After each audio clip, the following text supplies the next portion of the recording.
कोपरी परिसरातील नालेसफाईच्या कामाचा शुभारंभ आज महापौर शर्मिला पिंपळकर यांच्या हस्ते करण्यात आला। ठाणे शहरातील विविध भागातील नालेसफाईच्या कामांना सुरुवात झाली। आज कोपरी येथील बिम्स नाला येथून नालेसफाईच्या कामास सुरुवात करण्यात आली।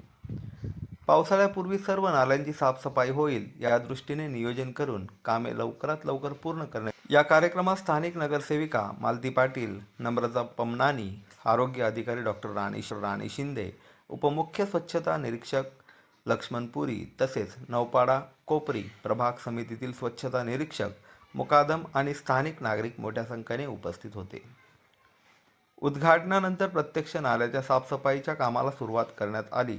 संबंधित अधिकाऱ्यांनी नियमित स्वच्छता आणि देखभाल ठेवण्यावर भर देत नागरिकांनीही स्वच्छतेबाबत जागरूक राहण्याचे आवाहन यावेळी केले।